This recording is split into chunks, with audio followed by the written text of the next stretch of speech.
안녕하세요. 바른투자 커뮤니티 멘토를 맡고 있는 이빨 톡톡입니다. 이번 주에는 4차 산업에 대한 이야기를 해볼 거예요. 그러니까 4차 산업혁명을 우리는 어떻게 이해를 해야 되고, 이 부분에서 이제 투자를 어떻게 해나가야 되는지, 그런 부분에 대해서 한번 생각을 해볼 건데, 미래의 일이기 때문에 아직 무언가 지금의 데이터로 유추해 볼 수 있는 한계라는 건 분명히 있습니다. 그 부분이 어떻게 확장되고 확대 생산이 되고, 그 부분에 대한 경쟁이 어떤 식으로 펼쳐질지, 기업들 간의 경쟁이 어떤 식으로 펼쳐질지는 진행이 되어봐야 아는 건데, 그 스토리를 함께 하려면 어떻게 해야 될까 라는 걸 고민을 해봐야 된다는 거죠. 우린 투자자이기 때문에 항상 투자자는 항상 단기적인 미래를 읽을 수 있는 통찰력이 있어야 된다. 단기적인 미래를 읽는다는 거는, 이거 단기라는 말, 장기라는 말이 그 시간이나 세월에 자기가 나누는 부분에 대해서 달라지겠죠. 단기적인 시간을 당장 오늘 내일, 그리고 일주일 이상부터는 중기적인 시간이라고 말한다 그래서 잘못된 얘기는 아니에요. 근데 제가 생각하는 단기적인 미래는 한 1, 2년, 그리고 이제 중기적인 미래는 한 5년 이후. 근데 우리가 지금 4차 산업혁명, 이 3차 산업혁명이라는 이야기들을 듣기 시작한 시점이 언제인지부터를 생각을 해봐야 돼요. 한 10년 전? 그리고 인공지능이라는 게 처음에 이제 개발이 되기 시작한 단계가 내가 태어나기도 한 60년 전? 그러니까 한 100년은 넘은 나이를 가지고 있다는 거죠. 그리고 나서 실생활에 지금 입혀지기까지, 지금은 이제 입혀지고 있는 단계이기 때문에 4차 산업혁명이라는 건 이제 현실입니다. 현실이기 때문에 이 부분에 대해서 대비를 하지 않으면, 과거에 우리나라가 이제 3차 산업혁명 시대에 굉장히 성장을 하면서 그때 당시에 우리가 읽어볼 수 있었던 건 뭐가 있을까를 생각을 해보면, 경제가 어떻게 발전을 해나가는지를 다 보였어요. 그래서 그 부분에서 머리가 좀 빨리 돌아가고 했던 사람들은 그 개발 호재를 따라다니면서 어떻게 보면 강북에서 강남으로, 그리고 자산을 그렇게 이동시킨 사람들은 부를 굉장히 크게 쌓을 수가 있었죠. 건물이나 집, 그런 투기적인 투자가 아니라 합리적인 투자를 해서 땅 투자를 통해서 굉장한 부를 축적을 할 수가 있었을 거예요. 당장 20년 전과 지금의 강남 집값, 강남 땅값을 비교를 해봐도 굉장한 차이가 나지만, 과거 우리 아버지, 우리 할아버지 세대 때 논 한 필지, 시골에 있는 논 한 필지, 또 서울에 있던 논 한 필지를 그냥 그대로 보유를 하고 있다 그러면 지금 굉장한 자산 가치를 만들어낼 수 있었다는 거죠. 그때 당시에 논을 가지고 있었던 일반 서민들 같은 경우는 싼 값에 이곳저곳에다 다 던져줬을 거란 말이야. 그걸 사서 거기를 개발을 하고, 그리고 나서 마진을 챙겨가고, 그 자산이 또 다른 사람한테 이동을 하고, 그렇게 자산이 순환매되는 그런 구조를 읽을 줄 알아야 투자자가 될 수가 있다.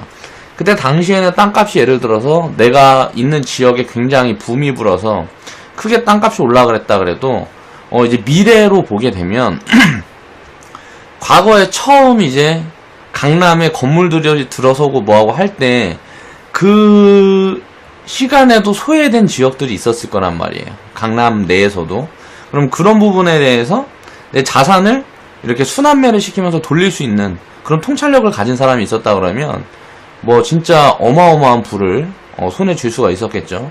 지금 그때는 3차 산업혁명 시대 때는 이제 노동력으로 일을 해야 되는 시기였기 때문에 건설회사라든가 조선회사, 그리고 제조업들, 일반 철강기업들이라든가 그런 제조업들이 굉장히 성장을 많이 하는 시기였어요. 그리고 나서 이제 닷컴 열풍이 불고 뭐하고 하면서 온라인 쪽으로 옮겨가는 흐름이, 오프라인에서 온라인 쪽으로 옮겨가는 흐름이 굉장히 오랜 시간 진행이 됐다는 거죠. 제가 초등학교 다닐 때만 해도 컴퓨터가 그렇게 좋게, 윈도우가 지금처럼 발달이 되지 않았었어요. 불과 20년밖에 되지 않았는데, 그전에도 이렇게 발달이 되지 않았는데, 앞으로 20년 후에는 거의 저는 오프라인은 거의 오프라인에 무슨 자산을 가지고 있는 사람들은, 오프라인 자산이라는 건 감가상각, 예를 들어서 자동차라든가 집, 이런 가치가 점점 하락하는, 그런 류의 자산을 가지고 있는 자산가들은 저는 몰락할 거라고 생각을 합니다. 그 자본이 이제 지적 자산으로 많이 이제 이동을 하고 있고요. 기술력이라든가 무언가 온라인 중점의 시장으로 지금 탈바꿈되고 있는 시기예요. 그런 부분에 이제 우리가 집중을 해서 살펴봐야 된다는 거죠. 아, 서론이 너무 길었네.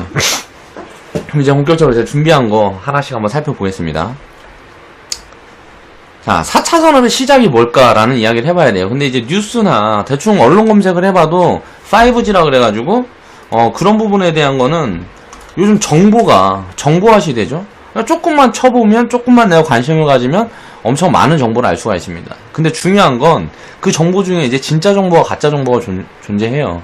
그런 부분들을 포착을 할 수가 있어야 된다는 거죠.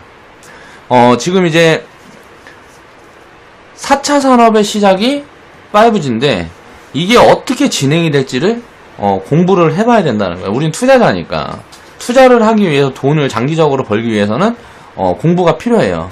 그런 부분에 대해서 이제 살펴볼 거예요. 자, 4차 산업은 지금 전 세계 경제의 가장 큰 모멘텀입니다. 가장 큰 모멘텀이고 지금 주식시장에 이제 가장 핫한 테마죠. 그리고 이제 세상을 3차 산업혁명이 우리나라를 이렇게 바꾸는 것처럼 그 3차 산업혁명이 우리나라에 들어오기 전에는 미국을 먼저 바꿨고 유럽을 먼저 바꿨어요. 그리고 나서 이제 그 자산이 아직 개발이 덜 된 신흥국으로 이동을 하면서 아시아 경제가 이렇게 화랑을 오게 된 거란 말이에요. 그런 자금의 이동을 눈여겨본다 그러면 지금 4차 산업 같은 경우는 아시아도 많이 올라와 있고 유럽권 그리고 유럽도 많이 올라와 있기 때문에 그 성장을 한 국가들에서 시작을 해서 이제 동남아라든가 이런 쪽으로 이제 매기가 확산이 되겠죠. 그러면서 이제 그런 부분들을 우리가 생각을 해보면 4차 산업이라는 건 쉽게 말하면 인프라가 통합이에요, 통합. 그럼 그런 부분들이 어떻게 사물 인터넷이라는 게 가장 중요하다고 볼 수가 있죠. 사람이 무언가 조작을 하고 뭐를 해서 기계가 움직이는 게 아니고 기계끼리 소통을 해서 인공지능을 결합한 그 기계끼리 소통을 해서 모든 부분을 스스로 해결해 나가는 게 4차 산업의 핵심이라고 보면 됩니다. 그런 부분을 하기 위해서 어떤 부분이 어떤 인프라가 구축이 되어야 할까 그런 걸 생각해보면 그게 5G라는 거죠. 이제 요즘 광고를 보면 이제 인공지능, OG, 빅데이터 등의 단어들이 심심찮게 등장을 하죠. 그리고 관련 제품들이 제작이 되어 판매가 되고 있습니다. 이번에 저도 에어컨을 샀는데 에어컨이 인공지능이라든가 무언가 그 탑재가 되어 있는, 그러니까 스마트한 무언가 탑재가 되어 있는 건 똑같은 제품인데 LG 휘센에서 샀어요. 근데 똑같은 제품인데 거의 한 배 정도가 비싸단 말이에요, 가격이. 무언가가 많으면. 그럼 아직은 가격이 굉장히 높기 때문에 선택을 안 하는 경우가 많아요. 근데 이제 시간이 지나게 되면 지금 우리가 스마트폰처럼 과거에 우리가 프라다폰, 그리고 우리 어렸을 때는 스타텍이라고 있었는데 그런 핸드폰들하고 그런 핸드폰하고 연동돼서 스마트폰이 나왔어요. 그렇게 스마트폰이라는 게 독점적인 지위를 가지지 못했다는 거지. 왜? 가격이 높고 그 부분에 대해서 실효성을 인정을 해주질 않았어. 일반 구매자들, 생산자들이. 근데 그런 부분들이 확산이 되면 확산이 될수록 이제 가전제품도 이제 스마트 기기로 이제 통합이 되지 않는 그런 가전제품은 철저하게 배척이 될 겁니다. 그러면 우리가 어떤 부분을 알 수가 있냐면 이제 제조업이라든가 이제 우리가 사용을 하는 가전제품이고 우리가 사용을 하는 실상생활에서의 어떤 제품군들도 모든 게 다 연결이 되어 있는 그 인프라가 갖춰지지 않은 제품은 효용성이 떨어진다는 거죠. 제품이 질이 좋더라도 자동으로 무언가가 준비가 되지 않으면, 예를 들어서 밖에 나가면 이제 로봇이 쌀을 덜어서 자동으로 밥을 하고 리모컨 하나만 누르면 3인용 식사, 4인용 식사 이런 부분들도 자동으로 준비가 되는 그런 시대가 도래하기 때문에 그런 편리성이 갖추어지지 않은 상품은 판매가 되지 않을 거라는 거예요. 그러면 이제 기존 제조업들 중에서 그런 쪽으로 이제 융합이 되는 그런 과정에 있는 그런 기업들을 이제 눈여겨봐야 된다는 거죠. 너무 멀리 갔다 또. 지금 그 얘기를 하고 있는 게 아닌데. 처음에 어떻게 시작이 될지를 얘기를 하고 있었는데. 죄송합니다. 다시 본론으로 돌아가서. 그래서 5G가 왜 4차 산업의 핵심 인프라일까를 먼저 생각을 해봐야 된다는 거죠. 4차 산업혁명 시대에는 연결성이 핵심이다. 이 연결성을 설명하려다 보니까 산으로 갔는데, 그러니까 가장 먼저 이제 구축이 되어야 될 거는 사물들이 서로 이제 통합되는 그 과정을 거쳐야 돼요. 그거를 할 수 있는 게 이제 통신이라는 거죠. 이 이유를 살펴보면 통신 인프라는 빅데이터를 활용을 해서, 예를 들어서 어디에 밥솥이 있고 그 밥솥한테 어떤 정보를 전달하려면 뭐가 필요하고 이런 부분들을 연결을 해주는 인프라가 통신 인프라이기 때문에 가장 먼저 구축이 되어야 된다는 거죠. 그럼 우리가 알아볼 수 있는 거는 4차 산업혁명은 통신 인프라가 구축된 다음에 시작한다고 알 수가 있어요. 그러면 주식이라든가 투자는 우리는 실적이라든가 돈을 많이 버는 기업에 투자를 해야 되는 거기 때문에 가장 먼저 돈을 많이 벌 기업들은 통신이다. 이게 딱 나온다는 거죠. 그래서 다음 대장주가 딱 알 수가 있다는 거예요. 지금 IT 같은 경우는 OLED라 그래서 스마트폰 그쪽하고 뭐 이런 부분이 이제 연동이 되면서 부각을 받고 가장 수익을 많이 창출을 하고 있기 때문에 지금 대장주로 접어든 거란 말이에요. 통신이라든가 뭐 자율주행차 이쪽 섹터로의 이제 매기가 확산이 되면 IT 부품군도 그쪽과 연결되어 있는 2차전지라든가 뭐 이런 쪽으로의 매기가 당연히 붙겠죠. 지금 이제 스마트폰이라는 거는 굉장히 작은 시장이에요. 이게 IT 이 산업군에서도 앞으로는 스마트폰 관련 쪽 기업들보다 어느 정도 이제 매출 구성이나 이제 자본력을 가지고 있는 기업들이 신규 사업 부분에서 어떤 성과를 내는지를 이제 눈여겨보면서 우리는 이제 매집을 해야 될 필요성이 있다는 거고요. 지금 제가 얼마 전에 우리 회원분들한테는 제가 그런 얘기를 해준 적이 있었는데, LG전자 같은 경우 보세요. 실적이 3분기 실적이 2분기 실적이 잘 나올 걸로 예상을 했죠. 그러면서 주가가 계속 올라갔단 말이에요. 주가가 바닥에서부터 굉장히 가파른 속도로 세게 올라갔죠. 그런데 2분기 실적이 어닝 쇼크를 맞았어요. IT가 실적이 계속 잘 나올 것 같았는데 갑자기 어닝 쇼크를 맞았다. 이건 무슨 말이냐면 지금 IT 기업들은 경쟁이 과잉 구간에 접어들고 있다고 해석을 해도 됩니다. 그러니까 지금 IT 실적이 잘 나올 거는 2015년도에 이미 알고 있었어야 돼요. 그때부터 투자를 한 사람들은 지금 300% 500% 수익을 쌓아놓고 주머니에 챙겨두고 있는 거고, 지금 20% 30% 빠져봐야 500% 수익 보고 400% 수익 보고 챙기면 그만이에요. 지금 자리에서 진입하는 사람들 리스크가 굉장히 크다는 거죠. 그래서 대장주에는 절대 올라타는 게 아니다라는 거고, 다음 대장주가 될 섹터를 주목을 해야 된다는 거죠. 그 부분을 어떻게 알 수 있느냐는 창의력을 발휘를 해야 된다. 그리고 경험이 녹아 있어야 이런 부분에 대해서 해석을 할 수가 있다는 거죠. 이제 그러니까 이게 되면 이제 가장 먼저 전 세계가 사활을 걸고 인프라 구축에 나서게 돼요. 왜냐면 통신 인프라를 갖춰서 문제점이 많이 발생할 거란 말이야. 인프라에 갖춰서 기지국들이 많이 드러나고 사물끼리 서로 대화를 하면서 연결해서 무언가 인프라를 만들어 가는데, 거기에서 생긴 문제점들을 빨리 파악을 하고 먼저 보완을 하는 국가들이 강점을 가지게 되겠죠. 그래서 지금 일본이라든가 중국, 미국, 뭐 전 세계적으로 이 통신 인프라에 대한 투자는 가장 활발하고 가장 많은 돈이 이쪽으로 몰리게 될 거예요. 우리나라는 굉장히 시장이 지금 저는 유리하게 보고 있는 게, 한국은 IT 강국이고, 이 IT 강국이 된 게 인터넷은 미국에서 시작됐지만 가장 빨리 멀리 퍼진 게 한국이다. 그래서 우리나라가 지금 IT 강국이 될 수 있는 거고, 이 분야에서도 사실 IT 모든 부분에서 우리나라 강점을 가질 수가 없지만, 그거는 생각을 해봐야 우리나라는 덩어리가 굉장히 작은 나라라서 그래요. 인구가 뭐 6천만 밖에 되지 않고, 뭐 미국이나 중국이랑 인구 대비해서 비교를 해보면 굉장히 작은 나라죠. 그렇기 때문에 우리나라는 이 IT 하나만 제대로 잡고 있어도 지금 먹고 살 수가 있는 거예요. 삼성전자, 지금 보면 SK하이닉스, 이런 IT 기업들이 우리나라 시가총액의 30% 이상을 차지합니다. IT 기업들을 전부 합치면 우리나라 시가총액의 40% 이상을 차지한다는 거는 우리나라 산업군, 우리나라 절반을 IT, 그 중에서도 메모리 반도체. 그쪽 하나만 가지고 우리나라 국민들 절반이 먹고 산다는 소리예요. 나머지 제조업이고 철강이고 뭐고 다 합해봐야 그 IT 메모리 반도체 그쪽의 절반만큼의 돈도 못 벌고 있다는 거죠. 그러니까 굉장한 그러니까 이렇게 한 분야에서만 강점을 가진다 그래도 여기에서 발생하는 수요는 어마어마하기 때문에 이 통신 부분에서 우리나라가 일반말만 되면 거의 뭐 우리나라도 초강국으로 성장을 할 수 있는 그런 발판이 마련된다는 거죠. 그러니까 한국은 대체적으로 통신 강국이기 때문에 이런 부분들이 저는 굉장히 빠르게 치고 나갈 수 있을 거라고 보고 있어요. 물론 기술력 같은 부분은 인공지능이라든가 이런 기술력 같은 부분은 많이 처지는 게 사실이지만 한국이 또 잘하는 게 있어요. 벤치마킹을 잘하죠.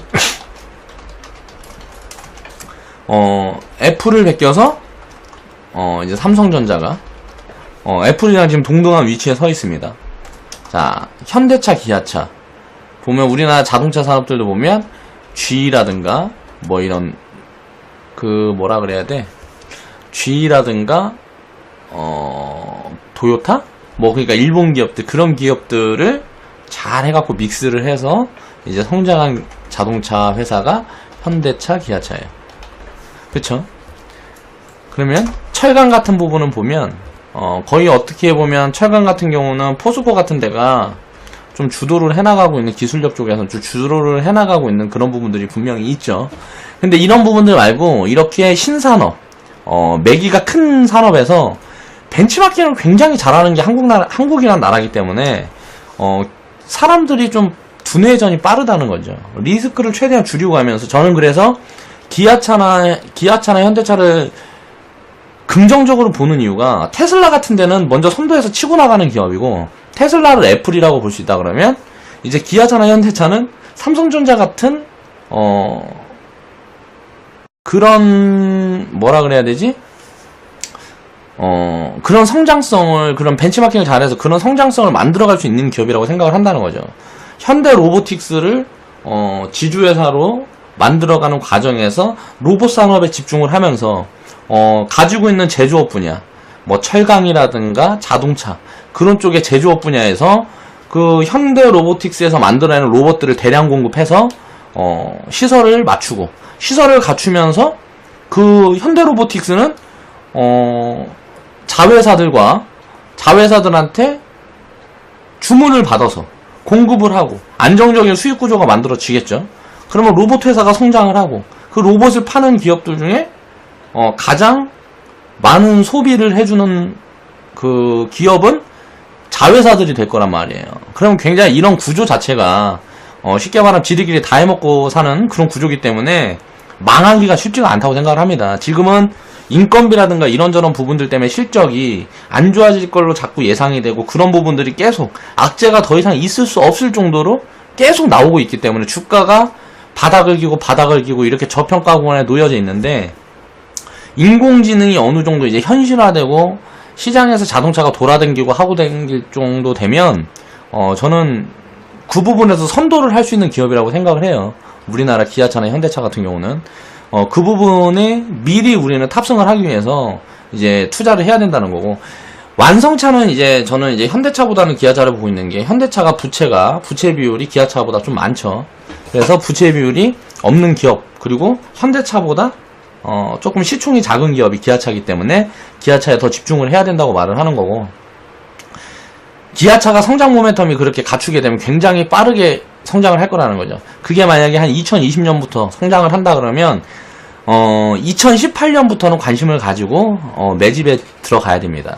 그렇게 해서 2020년 이제 인공지능차가 이제 나오기 시작하고 2025년 진짜 화랑이 되기 시작하면 그 구간에 이제 우리는 큰 수확을 거둘 수가 있다는 거예요. 투자는 그러니까 이렇게 하는 거다. 자꾸 산으로 가는데 최대한 내 경험을 이렇게 말씀을 드리면서 내가 생각하는 부분들을 좀 대입해서 스스로의 포지션, 마인드 포지션을 잡아볼 수 있는 그런 공부를 위해서 자꾸 이런 사례를 말씀을 드리는 거니까 이해를 좀 할 수 있게 고민을 좀 스스로 해보는 시간을 가졌으면 좋겠어요. 그렇게 해서 통신 인프라는 쉽게 얘기를 하면 그러니까 빅데이터를 활용을 해서 사물들을 하나로 묶어주는, 그 연결해주는 핵심 인프라다. 그게 중요한 거고, 그렇기 때문에 통신 인프라가 가장 먼저 대기업들이 이제 쏟아내기 시작할 거예요. 그 시작 구간이 2018년이라고 봅니다. 그렇게 해서 10년, 20년 동안 굉장히 크게 성장하는 기업들이 많이 나올 거기 때문에 이런 기업들이 어떤 기업이 있을까를 주목을 해야 된다는 거고요. 그리고 전 세계에서 가장 많이 투자를 하고 가장 큰 돈이 몰릴 곳이 이제 통신 인프라 쪽이기 때문에 건설 부분들보다도 더 큰 자금이 이쪽으로 들어오게 될 거예요. 그러니까 그런 부분들이 어떻게 진행이 되는지 우리는 지금부터 이제 스토리를 하나씩 관심을 계속 가지고 투자를 하면서 지켜보면서 계속 대응을 해야 된다는 거죠. 자, 통신 관련 기업은 이제 얼마나 성장을 할까 한번 생각을 해보자고요. 자, 도대체 얼마나 성장을 할 수 있을까? 생각을 해봤을 때 성장성이 얼마라고 점칠 수 없을 정도로 크다라고 볼 수 있다는 거죠. 가정기기에 통신 인프라가 다 갖춰져야 되고 우리나라 6천만 인구가 사는 그 집에 전부 통신 인프라가 갖춰져야 돼요. 그리고 우리가 나가서 움직이는 그 모든 도로에 그 인프라가 갖추어져야 되고, 또 모든 기업에 이 통신 인프라가 갖추어져야 됩니다. 그 부분에 이제 파생해서 융합되는 부분이 이제 보안 부분이 있을 거고, 이런저런 사물 인터넷이라든가, 뭐 이런저런 부분이 함께 성장을 하겠죠. 그런 부분이 어떻게 진행이 될지를 우리가 예측을 해보면서 그 예측대로 돌아가는 부분, 또 무언가 어긋나서 무언가 문제점이 생기는 부분들을 판단을 지속적으로 하면서 지금부터 투자를 이어나가야 지금이 관심을 덜 주고 있을 때 가장 큰 수확을 나중에 2년 후에 3년 후에 그리고 5년 후에 10년 후에 가장 큰 수확을 우리가 안을 수 있는 그런 기회가 된다는 거죠. 자, 거리를 누비는 자동차끼리의 소통을 해야 되죠. 인공지능 자율주행차가 뭐예요? 지금 이미 길거리에 우리나라에도 지금 돌고 있죠. 대기업들부터 해서 중소기업 스타트업에 종사하고 있는 그런 기업들에서도 지금 자율주행차 시험 운행을 하고 있단 말이에요. 시험 운행을 하고 있다는 거는 기술 개발이 거의 막바지에 와 있다는 거죠. 이제 상용화를 하기 위한 준비를 하고 있다는 거예요. 상용화가 처음에 되면 당연히 기술력이 굉장히 많이 들어가고 그 산업이 경쟁이 아직 활발해지지 않은 구간이기 때문에 단가가 굉장히 높습니다. 우리가 주목해야 될 거는 그 단가가 내려가서 실적이 폭발적으로 성장하는 그 순간에 집중을 해야 돼요. 그러니까 그 순간을 미리 캐치를 해서 선취매를 해서 2, 3년 보유하게 되면 2, 3년 투자를 하면서 매매를 하든지 그냥 보유를 하든지 하게 되면 어마어마한 성과가 나온다는 거죠. 일단 당장 20년 안에 4차 산업 모멘텀은 끝날 모멘텀이 아니라고 생각을 합니다. 지금 생각을 그렇게 하고 있고, 전 세계에서 이제 통신 인프라를 구축을 하기 위한 경제 전쟁이 시작이 될 거예요. 그래서 우수한 기술력을 가지고 있는 기업들은 기업들과 인력들은 전 세계에서 서로 데려가려고 난리도 아닐 거고요. 거리를 누비는 이제 자동차끼리 소통도 해야 되고, 이제 하늘을 날아다니는 이제 드론은 이제 아마존에서는 얼마 안 있어서 이제 드론으로 이제 택배 배달을 시작한다 라는 뉴스들을 본 사람들이 있을 거예요.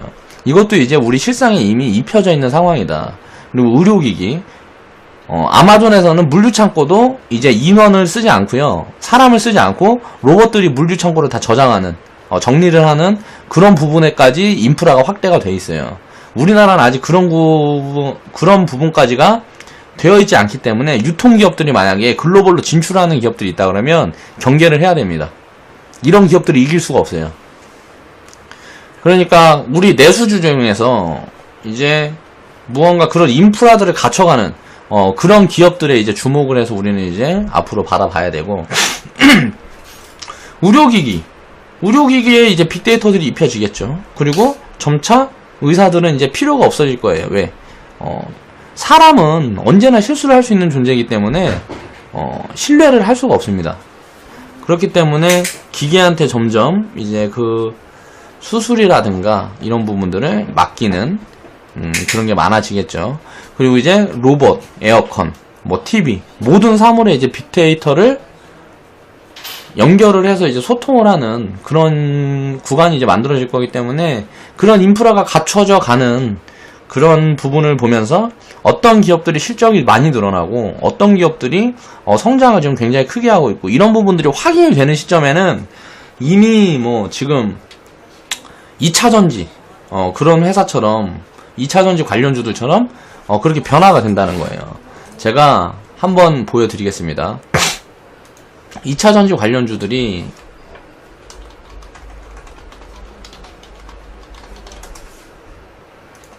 자 2차전지 관련주 중에 지금 대장주라고 볼 수 있는 일진머티리얼즈 본사부터 한번 볼게요. 자, 일진머티리얼즈 같은 경우 보면 과거에 5,800원 이 구간이 거의 바닥 구간이었어요. 이 구간이 바닥 구간이었는데 제가 관심을 갖고 보던 때가 2013년 한 만원 부근 이 구간대였어요. 2013년 만원 부근 구간대였는데 자 각도를 한번 키우고 조정을 한번 들어왔죠. 그러면 이제 진입 시작할 수 있는 시점이 제가 봤을 때는 한 9,500원 부근 이 부근부터였어요. 그럼 9,500원 부근부터 2015년도에 바닥에서 눌러놓고 할 때 이때 날아가던 섹터들이 뭐였냐. 자, 화장품 관련주들 그리고 2015년도에 화장품 관련주들 또 뭐가 있었지? 제약바이오 뭐 이런 종목들이 뭐 날아갔단 말이에요. 2015년도 2014년 2015년도에 날아갔어요. 화장품 2014 2015 화장품 그리고 무슨 제약바이오 이 종목들이 대장주였고 이것들이 이제 시장을 만들어가면서 이제 완전히 뭐 급등을 연출했단 말이에요. 그때 화장품 제약바이오에 물린 사람들은 지금 다 죽어 있을 거 아니에요. 30% 50% 심하게는 70% 80%까지 손실 구간이란 말이에요. 30%에서 70% 손실 구간이다. 시세가 터진 구간에서는 절대 들어가는 게 아니에요. 지금은 어때요? 이거랑 비교를 해보면 이때 바닥을 찍고 몇 배 갔어요? 900% 1000% 나오잖아요. 지금 1000%를 향해서 지금 달려가고 있잖아요. 이게 언제 끝날 것 같아? 언제 끝날지 알 수 없어요. 2000% 갈지 5000% 갈지 어떻게 알아? 이렇게 되는 거예요. 그때 당시에 대장주와 바닥주를 생각을 해보라고. 일진머티리얼즈 말고 또 뭐 있어? 뭐 코스모신 소재? 이거는 이제 상승 시작하는 거네. 2014년, 2015년 자 바닥만 들어가고 바닥에서 이제 상승 시작하는 거죠. 이거는 500%밖에 안 갔어요. 바닥에서 500%밖에 안 갔다고. 그쵸? 이때 화장품 뭐 관련주 때 지금 2차전지 전기차 관련주들은 다 바닥이었어요. 이때 우리가 투자를 했다면 이런 종목들 가지고 보유를 하고 있었어야지. 그리고 2016년부터 자 보세요. 대장주가 나오면 다음 대장주들은 항상 이렇게 소외됩니다. IT 우리가 지금 대장주인 삼성전자 볼까요? 자 삼성전자 보면 2014, 15년 보자고. 2014, 15년 이때 바닥 만들어 놓은 거예요. 그리고 가잖아. 그리고 100%, 200%. SK 하이닉스 2014년, 2015년 이거는 이때 그러니까 2015년에서 16년 이때 바닥을 만들어 갔네요.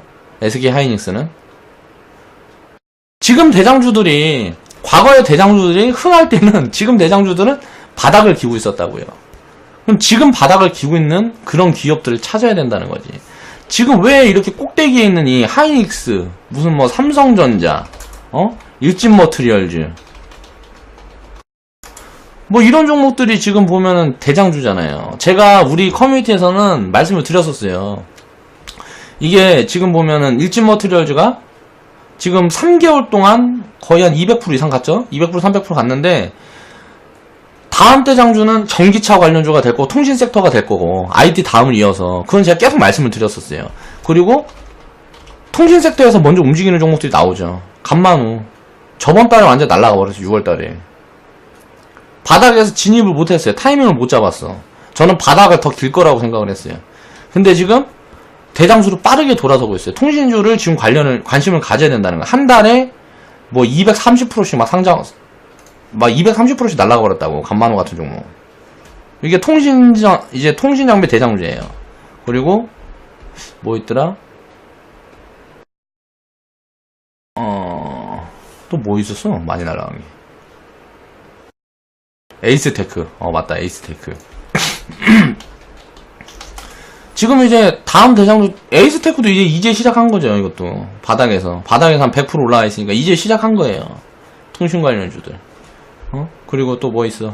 그거 뭐 있어? 통신 관련주들. 내가 뽑아놓은 거. 모르겠네. 아무튼 이렇다.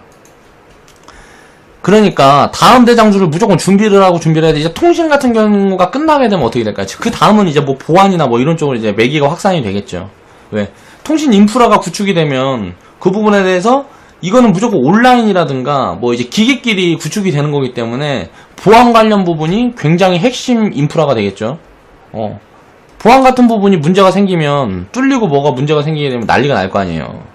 예를 들어서 뭐 CCTV를 다 연결을 해서 자율주행차가 돌아다니고 있는데 해킹이 갑자기 들어와서 자율주행하는 뭐 신호라든가 뭐 이런 부분에 문제를 만들어 버리면 도로가 완전 마비가 될 거 아니에요. 그러니까 그런 부분에 대해서 어마어마하게 투자가 들어갈 거다. 그러면 일단 그 전에 가장 우리가 먼저 관심을 가져야 할 건 통신, 그리고 전기차 관련주인데 전기차 쪽은 지금 늦었어요. 제가 봤을 때. 그럼 아직 늦지 않은 통신 섹터에 집중을 해야 된다는 거죠. 그 중에 이제 바닥주들 찾아서 지금 이제 매집을 시작을 해야 되는 겁니다. 그리고 나서 이제 통신 관련 섹터가 이제 대장주로 들어서게 되면 그 통신 섹터에서 나오는 수익금을 배분을 해서 다시 보안 쪽에 집어넣고, 보안 쪽에서 또 매기가 확산되는 로봇이라든가 그런 4차 산업 쪽에 이제 확산을 해야 되는 거죠. 이렇게 읽어낼 수가 있다는 거예요. 인프라가 갖춰져 있을까? 이거 얘기한 거죠. 그렇게 해서 성장성이 어마어마하다. 그렇게 해서 지금 OLED IT 섹터가 대장주라 그러면 다음 바통을 이어받을 대장주는 통신 섹터, 자동차 섹터다. 이거는 제가 저저번 달부터 얘기를 했던 것 같아요. 우리 커뮤니티에서 계속 얘기를 했어요. 근데 전기차 관련주들은 바닥에 있는 종목들이 없어서 담을 게 없다. 그래갖고 우리는 통신 섹터에 지금 집중을 해서 좀 담으려고 노력을 하고 있습니다. 그렇게 해서 다음 대장주는 이렇게 갈 수밖에 없고, 과거 대세 상승장을 견인했던 그런 종목들을 보면 3차 산업시대는 이제 차화정이 있었어요. 자동차 3차 산업의 이제 막바지 시기. 처음에는 이제 뭐 건설, 조선 뭐 이런 쪽에 이제 자산이 몰리게 되니까 집 많이 짓고 배 이제 막 만들어서 팔고 제조업, 우리나라 인건비 싸고 하니까 조선업이 화랑이 되는 거예요. 근데 이제 어떻게 됐어요? 인건비 올라가고 뭐고 하니까 중국이랑 경쟁이 안 되는 거지. 그러니까 로봇화가 되기 전에는 끝났어. 이미 조선하고 건설은 쳐다도 보면 안 된다고. 부채도 많고 부채가 굉장히 많은 회사죠. 자기 돈으로 하는 사업이 아니에요. 다 어디서 돈 빌려갖고 하는 사업이라고. 한번 삐끗하고 무너져버리면 대우조선해양처럼 다 되는 거예요. 그러니까 조선업, 건설업 이런 건 단기 매매 말고 장기 매매는 너무 불확실성이 커서 투자를 할 수가 없어. 그런 기업들은 철저히 배제를 하는 거죠. 이미 과거에 화랑이었던 기업들은 지금 이제 신규 모멘텀이 있는 그런 기업들과 비교를 할 수가 없습니다. 그렇게 생각을 해야 되고, 과거에 차화정이 있었다 그러면 이제 이번 대세 상승장에는 이제 IT, 통신, 자동차, 뭐 전기차도 자동차니까 자동차 부품주나 볼 수 있는 거 아니에요. 전기차 2차 전지고 뭐고. 그러면 그쪽으로 이제 매기가 이제 바뀌고 있다는 거죠. 지금 이미 이제 확인이 되고 있어요. 이미 뭐 주가로 지금 확인이 되고 있고 이미 시세를 탄력을 받고 있고. 그러면 우리는 이제 트레이딩을 섞던지 그냥 보유를 하든지 매집을 장기적으로 해나갈 수 있는 그런 부분에 이제 집중을 해야 된다는 거죠.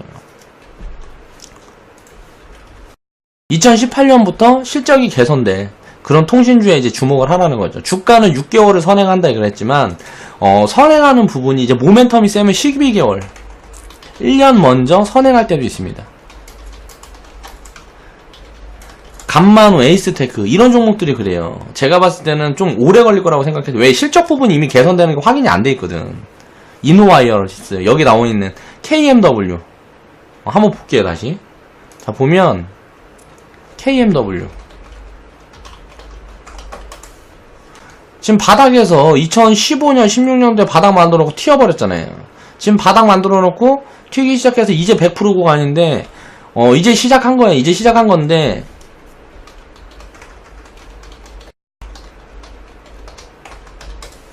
이제 조정 구간에 이런 종목들은 PBR 보세요. PBR 너무 높잖아요.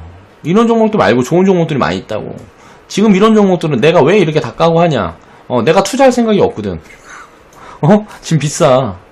근데 이제 보면 실적이 지금 뭐 2분기 실적까지 지금 나왔는데 실적이 턴어라운드 하는 게 보이는데 그렇게 뭐 그쵸? 과거 실적하고 2016년 실적하고 비교를 해보라고. 2017년도에 내가 이거 안 보여주고 있었네. 2017년도에 보면 2016년 실적하고 비교를 해보면 2017년도에 별로 뭐 없어요. 근데 미리 움직이고 있다는 거지 이거는. 그럼 무슨 말이냐? 이미 돈이 미리 가고 있어요. 어떻게 될지 알고 있는 거야. 이런 종목들은 비싸죠 지금. 비싸요. 보면 실적이 지금 적자 전환했는데 적자 중이잖아요 지금. 적자 중인데 간판 같은 경우는 바닥에서 500%가 가버렸어요. 그만큼 이제 매기가 이쪽으로 가고 있다는 건 뭐냐면 이제 대장주가 변화하고 있다는 소리예요. 이제 IT에서 통신하고 전기차 쪽으로. 그런 부분을 이제 주식 투자하는 사람들은 알고 있어야 됩니다. 그렇게 해서 그런 부분이 이제 확인이 됐으면 이제 적극적으로 찾아야 된다는 거죠. 전기차 관련주라든가 뭐 통신 관련 섹터에 있는 바닥에 있는 종목들, 실적이 늘어날 수 있는 종목들 적극적으로 찾아서 우리는 보유를 해야 돼요. 오래 보유하고 가면 뭐 1000% 이런 수익들은 그냥 무조건 다 안겨준다.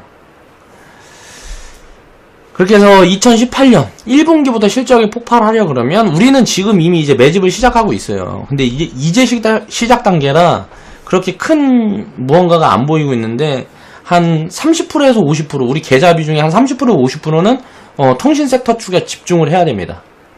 그러려고 지금 이제 슬슬 이제 시동을 걸고 있는 거예요. 그렇게 해서 실적이 턴어라운드 하는 그런 기업들, 바닥에 있는 기업들을 발굴을 해서 내 포트에 차곡차곡 채워야 된다는 거고요. 경기 불황으로 어려움을 겪던 통신 관련 기업들 중에 2015년, 2016년 이렇게 실적이 개선이 되면서 수급이 개선되는 종목들 위주로 이제 바닥에서 100% 미만 상승해 있는 종목들, 그리고 심리지표가 바닥을 가리키는 종목들에 이제 집중을 해야 되는 거고, 장기 꼭지 구간 그 부분을 이제 여러 가지로 대입을 해서 저는 이제 그 부분에 확인이 되는 가능한 그런 시스템이 있기 때문에 우리 회원분들은 그 시스템에 따라서 그때부터 이제 분할 매도를 하면서 그 자금을 이제 이동을 시키면 돼요. 다음 대장주가 될 수 있는 섹터로. 아직은 이제 시작을 안 했기 때문에 통신 섹터는 이제 대장주로 되어가는 그런 상황에 이제 투자를 시작을 해야 됩니다. 이제 통신 섹터 중에도 지금 소외주가 굉장히 있어요. 없는 게 아니에요. 그리고 KMW, 이노와이어리스, 그리고 간마노 같은 경우는 먼저 치고 나간 이제 대장주급이고, 이런 종목들이 이제 순환매가 통신 섹터 안에서도 돌 거기 때문에 그 순환매에 대한 포지션만 잘 취하게 되면 정말 큰 수익을 만들어낼 수가 있다. 바닥에서 이제 터닝한 다음에 시세를 지금 분출할 포인트를 이제 우리가 분석을 해보면 그 바닥에 있는 종목들을 눈여겨볼 수가 있다는 거죠.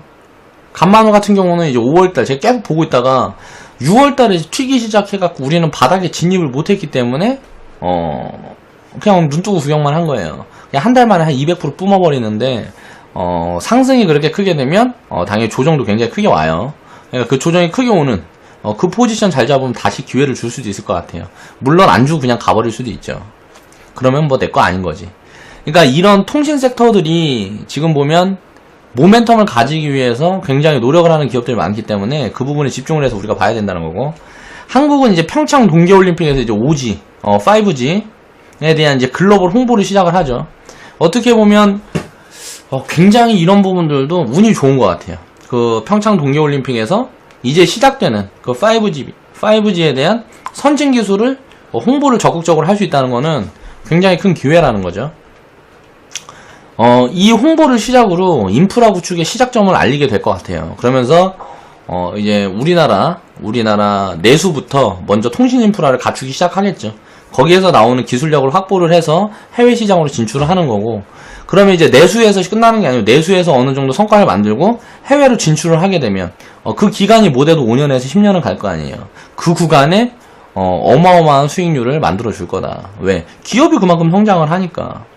돈이 몰릴 수밖에 없어요. 지금 우리나라에서 가장 먼저 투자를 해야 4차 산업에 투자를 해야 되는 그 섹터는 통신 섹터라는 걸 다 알고 있어요.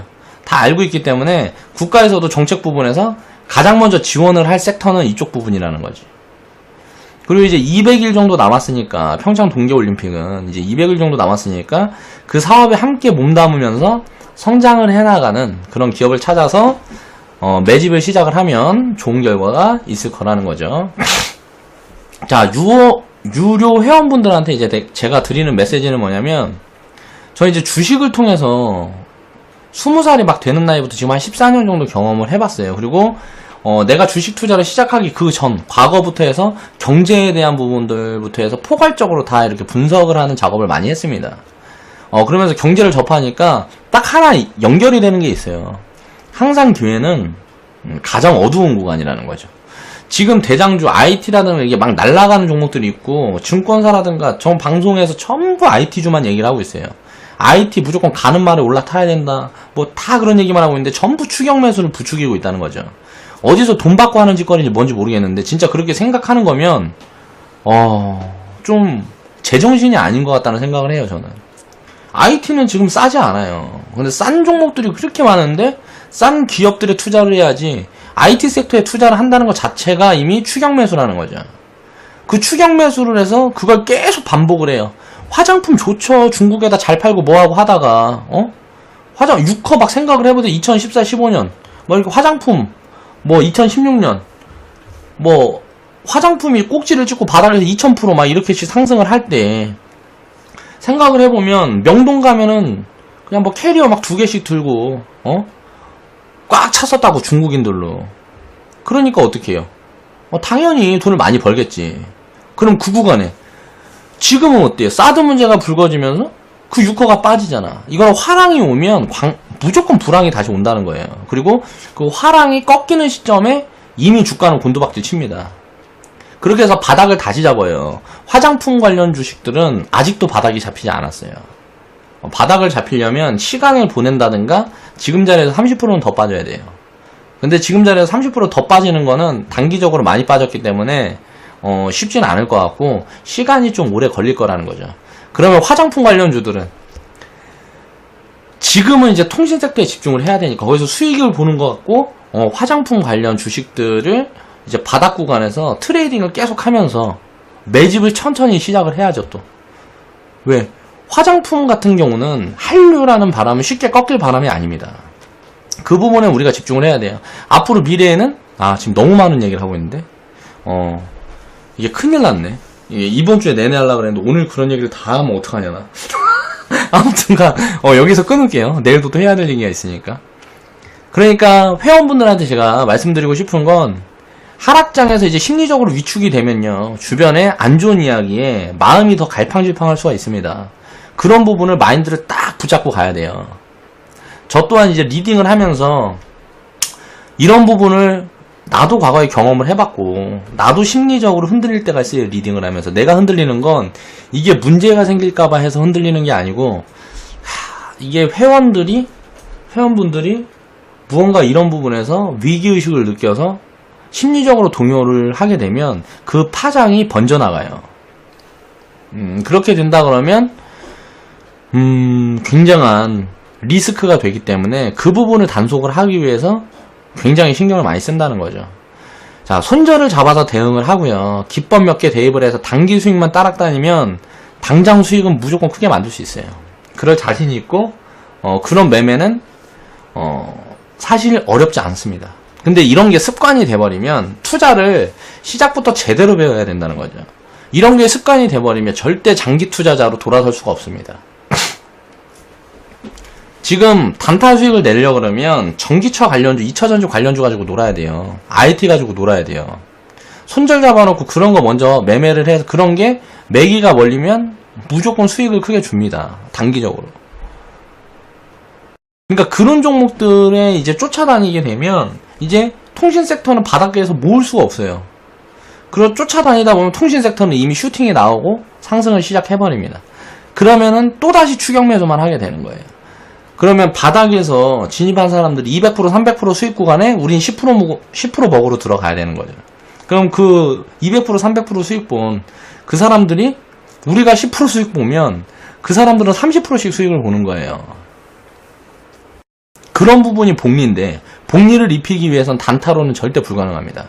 그래서 제가 그런 습관을 애초에 아예 배제하고 가다 보니까 어떻게 보면 소외감을 느끼는 분들이 계실 수 있고 무조건 느낄 수밖에 없어요. 주식시장에서는 소외감을 크게 느끼는 사람이 무조건 나중에 큰 돈을 벌 수가 있어요.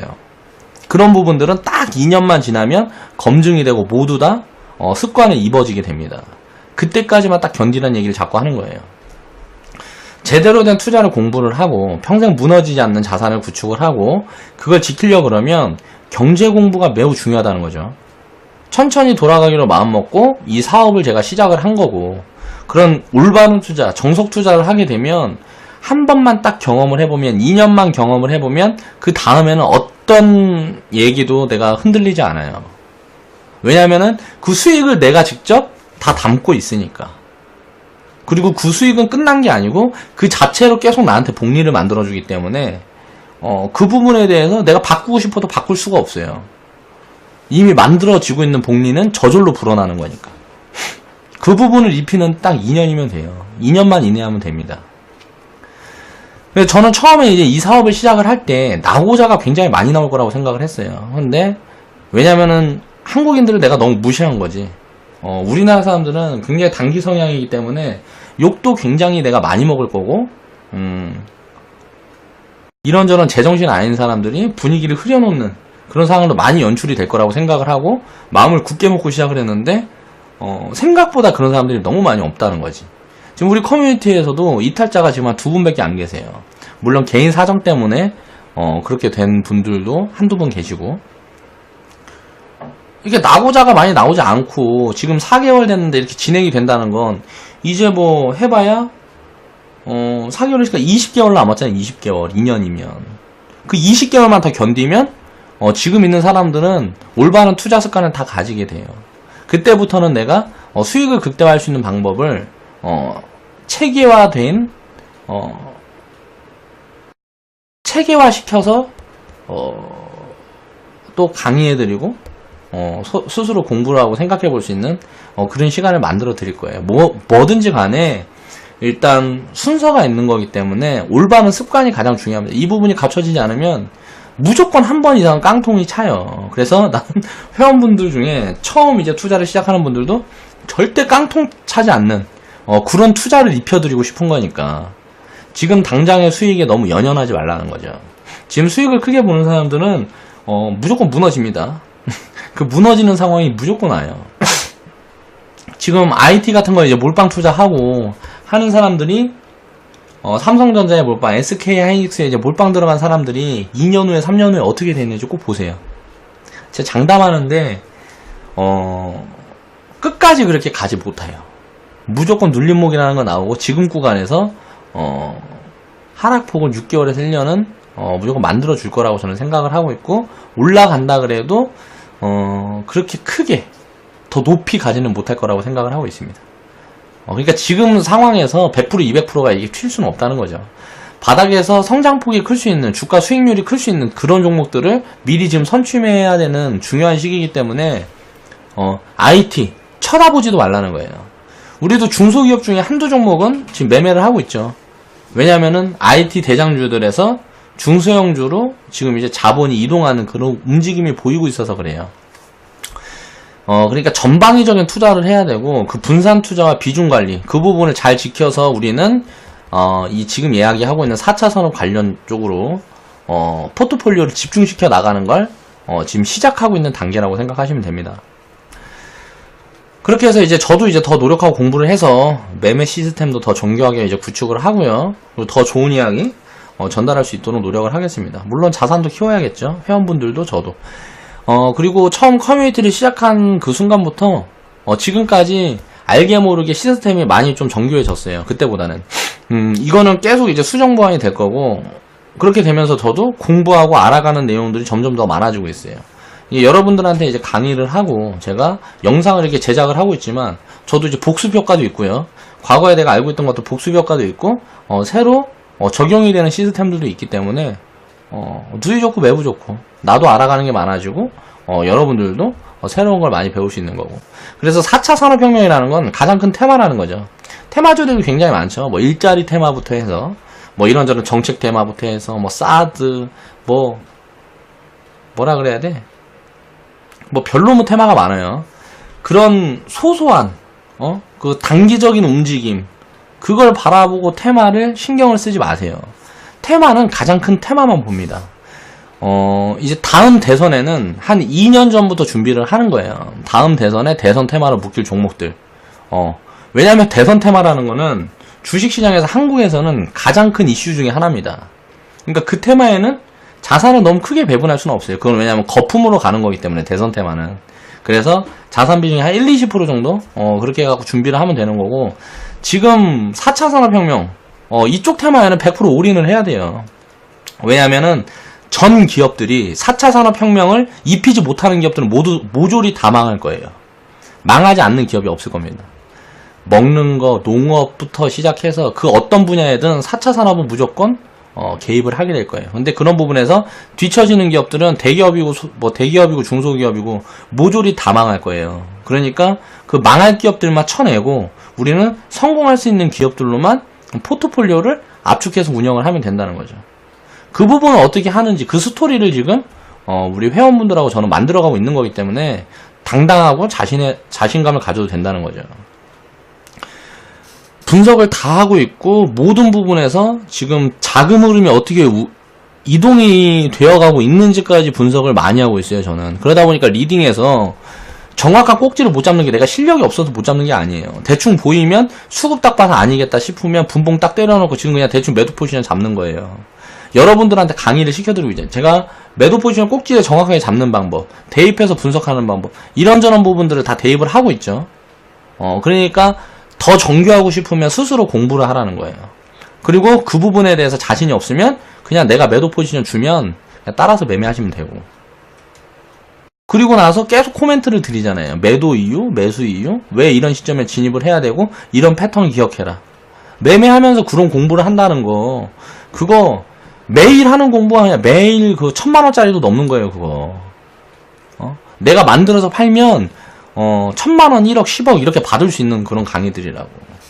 그런 거 잘 만들어서 포장을 해서 지금 당장 홍보 좀 해서 기법 뭐 해갖고 무슨 기법 해갖고 순서 딱 놓고 수익률 검증 몇 개가 무료 회원 쫙 받아갖고 추천주 몇 개 때려주고 수익률 검증을 해서 무슨 한 종목 한 20개 30개 딱 때려준 다음에 90% 맞춰놓고 자료 만들어서 그냥 PR 하면 사람 어마어마하게 몰립니다. 근데 그런 거는 지금 다 하고 있는 거고, 전문가란 사람들이 전부 그런 식으로 하고 있어요. 왜 그런 시스템 만들어서 팔겠어요, 걔네들. 지들이 돈 벌면 되는데. 되게 웃기죠. 그렇게 생각을 하는데, 그게 더 빠르니까. 이거 시스템 내가 입혀갖고 돈 벌라 그러면, 1000만원 잘 굴려갖고, 이만큼 굴려갖고, 이만큼밖에 안 되는데, 야, 이거 홍보 쫙 해놓으면, 그냥 한순간에 뭐 1억, 10억 이렇게 생기니까. 그것 때문에 전문가들 전부 그렇게 하고 있는 거예요. 그러면 그게 소문이 나면 어떻게 되겠어? 패턴이 변하죠. 세력들이 바본가? 이게 패턴이라는 거는 수급에 굉장히 관련이 있습니다. 개인 수급이 몰리면 무조건 패턴이 변해요. 개인들이 그렇게 하는 사람들이 많아지면 개인 수급들이 몰리면 무조건 팔고 나와요. 그러면 패턴이 당연히 변하는 거야. 수급이 변하니까. 수급이 가까이는 이런 패턴으로 가게 되는 이유가, 그런 패턴으로 가게 되면 수급이 이렇게 따라왔기 때문에 그 패턴이 계속 유지가 되는 건데, 개인들이 패턴을 변화시켜버리면 수급이 변화되잖아. 그러면은 기법은 쓸모가 없어지는 거예요.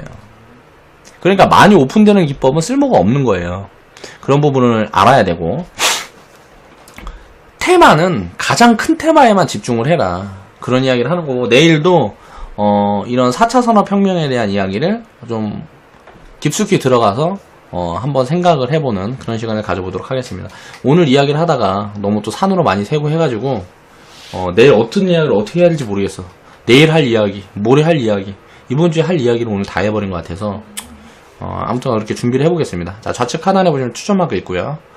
광고 시청은 나에 대한 사랑이니까 무조건 보는 걸로. 굉장히 내가 고민을 많이 했습니다. 오늘 이야기도 이거 해야 되나 말아야 되나.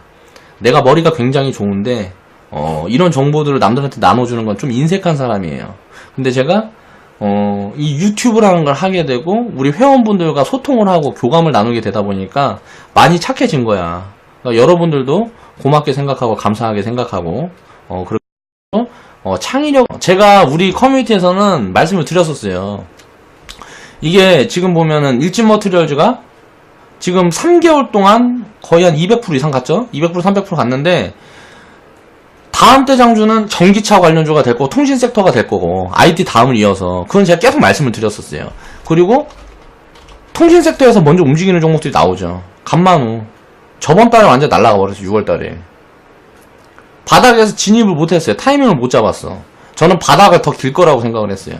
근데 지금 대장주로 빠르게 돌아서고 있어요. 통신주를 지금 관심을 가져야 된다는 거야. 한 달에 뭐 230%씩 막 상장, 막 230%씩 날라가 버렸다고. 간만우 같은 종목. 이게 이제 통신장비 대장주예요. 그리고 뭐 있더라? 또 뭐 있었어? 많이 날라간 게. 에이스테크. 맞다. 에이스테크. 지금 이제 다음 대장주 에이스테크도 이제 시작한 거죠. 이것도 바닥에서 한 100% 올라와 있으니까 이제 시작한 거예요. 통신 관련주들. 그리고 또 뭐 있어? 그거 뭐 있어? 통신 관련주들. 내가 뽑아놓은 거. 모르겠네. 아무튼 이렇다. 그러니까 다음 대장주를 무조건 준비를 해야 돼. 이제 통신 같은 경우가 끝나게 되면 어떻게 될까요? 그 다음은 이제 뭐 보안이나 뭐 이런 쪽으로 이제 매기가 확산이 되겠죠. 왜? 통신 인프라가 구축이 되면 그 부분에 대해서 이거는 무조건 온라인이라든가 뭐 이제 기계끼리 구축이 되는 거기 때문에 보안 관련 부분이 굉장히 핵심 인프라가 되겠죠. 보안 같은 부분이 문제가 생기면 뚫리고 뭐가 문제가 생기게 되면 난리가 날 거 아니에요. 예를 들어서 뭐 CCTV를 다 연결을 해서 자율주행차가 돌아다니고 있는데 해킹이 갑자기 들어와서 자율주행하는 뭐 신호라든가 뭐 이런 부분에 문제를 만들어 버리면 도로가 완전 마비가 될 거 아니에요. 그러니까 그런 부분에 대해서 어마어마하게 투자가 들어갈 거다. 그러면 일단 그 전에 가장 우리가 먼저 관심을 가져야 할 건 통신, 그리고 전기차 관련주인데 전기차 쪽은 지금 늦었어요. 제가 봤을 때. 그럼 아직 늦지 않은 통신 섹터에 집중을 해야 된다는 거죠. 그 중에 이제 바닥주들 찾아서 지금 이제 매집을 시작을 해야 되는 겁니다. 그리고 나서 이제 통신 관련 섹터가 이제 대장주로 들어서게 되면 그 통신 섹터에서 나오는 수익금을 배분을 해서 다시 보안 쪽에 집어넣고, 보안 쪽에서 또 매기가 확산되는 로봇이라든가 그런 4차 산업 쪽에 이제 확산을 해야 되는 거죠. 이렇게 읽어낼 수가 있다는 거예요. 인프라가 갖춰져 있을까?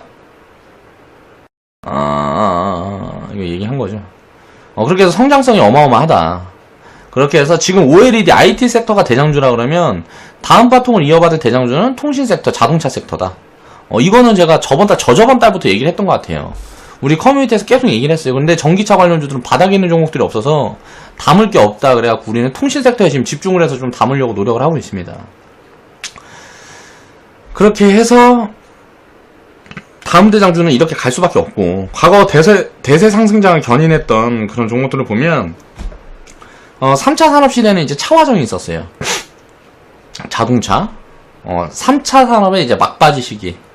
처음에는 이제 뭐 건설, 조선 뭐 이런 쪽에 이제 자산이 몰리게 되니까 집 많이 짓고 배 이제 막 만들어서 팔고 제조업, 우리나라 인건비 싸고 하니까 조선업이 화랑이 되는 거예요. 근데 이제 어떻게 됐어요? 인건비 올라가고 뭐고 하니까 중국이랑 경쟁이 안 되는 거지. 그러니까 로봇화가 되기 전에는 끝났어. 이미 조선하고 건설은. 쳐다도 보면 안 된다고. 부채도 많고 부채가 굉장히 많은 회사죠. 자기 돈으로 하는 사업이 아니에요. 다 어디서 돈 빌려갖고 하는 사업이라고. 한번 삐끗하고 무너져버리면 대우조선해양처럼 다 되는 거예요. 그러니까 조선업, 건설업 이런 건 단기 매매 말고 장기 매매는 너무 불확실성이 커서 투자를 할 수가 없어. 그런 기업들은 철저히 배제를 하는 거죠. 이미 과거에 화랑이었던 기업들은 지금 이제 신규 모멘텀이 있는 그런 기업들과 비교를 할 수가 없습니다. 그렇게 생각을 해야 되고, 과거에 차화정이 있었다 그러면 이제 이번 대세 상승장에는 이제 IT, 통신, 자동차, 뭐 전기차도 자동차니까 자동차 부품주나 볼 수 있는 거 아니에요. 전기차 2차 전지고 뭐고. 그러면 그쪽으로 이제 매기가 이제 바뀌고 있다는 거죠. 지금 이미 이제 확인이 되고 있어요. 이미 뭐 주가로 지금 확인이 되고 있고 이미 시세를 탄력을 받고 있고. 그러면 우리는 이제 트레이딩을 섞던지 그냥 보유를 하든지 매집을 장기적으로 해나갈 수 있는 그런 부분에 이제 집중을 해야 된다는 거죠. 2018년부터 실적이 개선돼 그런 통신주에 이제 주목을 하라는 거죠. 주가는 6개월을 선행한다 그랬지만 선행하는 부분이 이제 모멘텀이 세면 12개월 1년 먼저 선행할 때도 있습니다. 감만호, 에이스테크 이런 종목들이 그래요. 제가 봤을 때는 좀 오래 걸릴 거라고 생각해요. 왜? 실적 부분이 이미 개선되는 게 확인이 안 돼 있거든. 이노와이어시스 여기 나와 있는 KMW 한번 볼게요. 다시 자 보면 KMW 지금 바닥에서 2015년 16년도에 바닥 만들어 놓고 튀어버렸잖아요. 지금 바닥 만들어 놓고 튀기 시작해서 이제 100% 구간인데 이제 시작한 거예요. 이제 시작한 건데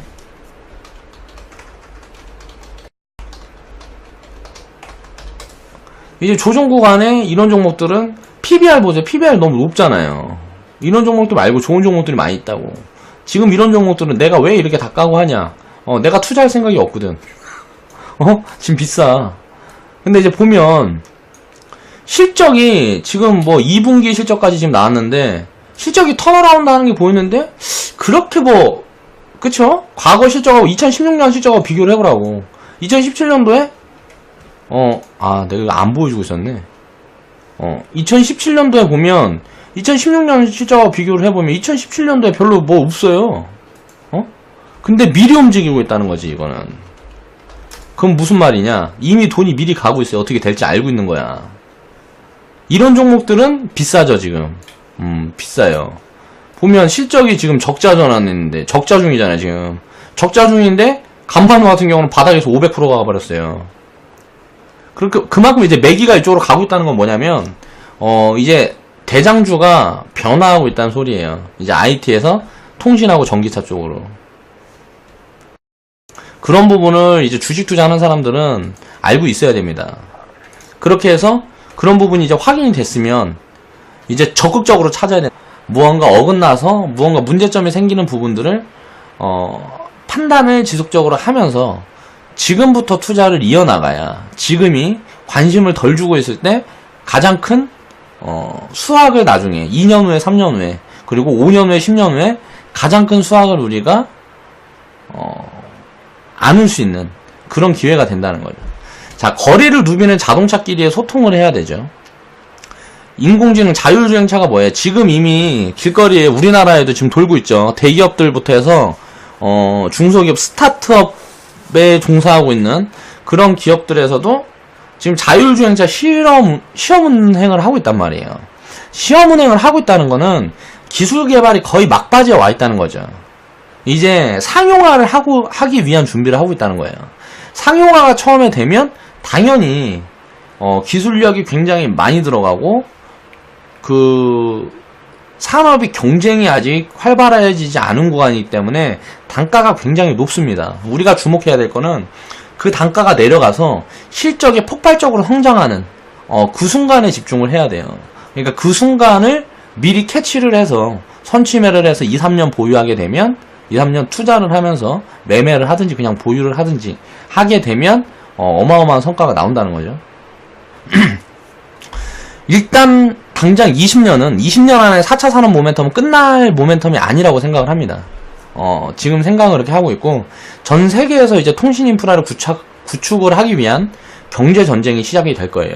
그래서 우수한 기술력을 가지고 있는 기업들은 기업들과 인력들은 전 세계에서 서로 데려가려고 난리도 아닐 거고요. 거리를 누비는 이제 자동차끼리 소통도 해야 되고 이제 하늘을 날아다니는 드론. 이제 드론은 이제 아마존에서는 얼마 안 있어서 이제 드론으로 이제 택배 배달을 시작한다. 라는 뉴스들을 본 사람들이 있을 거예요. 이것도 이제 우리 실상에 이미 입혀져 있는 상황이다. 그리고 의료기기. 아마존에서는 물류창고도 이제 인원을 쓰지 않고요. 사람을 쓰지 않고 로봇들이 물류창고를 다 저장하는, 정리를 하는 그런 부분에까지 인프라가 확대가 돼 있어요. 우리나라는 아직 그런 부분까지가 되어 있지 않기 때문에 유통기업들이 만약에 글로벌로 진출하는 기업들이 있다 그러면 경계를 해야 됩니다. 이런 기업들이 이길 수가 없어요. 그러니까 우리 내수주 중에서 이제 무언가 그런 인프라들을 갖춰가는 그런 기업들에 이제 주목을 해서 우리는 이제 앞으로 받아봐야 되고 의료기기에 이제 빅데이터들이 입혀지겠죠. 그리고 점차 의사들은 이제 필요가 없어질 거예요. 왜? 사람은 언제나 실수를 할 수 있는 존재이기 때문에 신뢰를 할 수가 없습니다. 그렇기 때문에 기계한테 점점 이제 그 수술이라든가 이런 부분들을 맡기는 그런 게 많아지겠죠. 그리고 이제 로봇, 에어컨, 뭐 TV 모든 사물에 이제 빅데이터를 연결을 해서 이제 소통을 하는 그런 구간이 이제 만들어질 거기 때문에 그런 인프라가 갖춰져 가는 그런 부분을 보면서 어떤 기업들이 실적이 많이 늘어나고 어떤 기업들이 성장을 지금 굉장히 크게 하고 있고 이런 부분들이 확인이 되는 시점에는 이미 뭐 지금 2차전지 그런 회사처럼 2차전지 관련주들처럼 그렇게 변화가 된다는 거예요. 제가 한번 보여드리겠습니다. 2차전지 관련주들이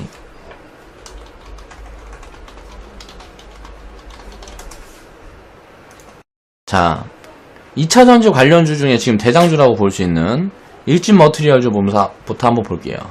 자 일진머티리얼즈 같은 경우 보면 과거에 5,800원 이 구간이 거의 바닥 구간이었어요. 이 구간이 바닥 구간이었는데 제가 관심을 갖고 보던 때가 2013년 한 만원 부근 이 구간대였어요. 2014년 만원 부근 구간대였는데 자 각도를 한번 키우고 조정을 한번 들어왔죠. 그러면 이제 진입 시작할 수 있는 시점이 제가 봤을 때는 한 9,500원 부근 이 부근부터였어요. 그럼 9,500원 부근부터 2015년도에 바닥에서 눌러놓고 할 때 이때 날아가던 섹터들이 뭐였냐. 자 화장품 관련주들 그리고 2015년도에 화장품 관련주들 또 뭐가 있었지? 제약바이오 뭐 이런 종목들이 뭐 날아갔단 말이에요. 2014년 2015년도에 날아갔어요. 화장품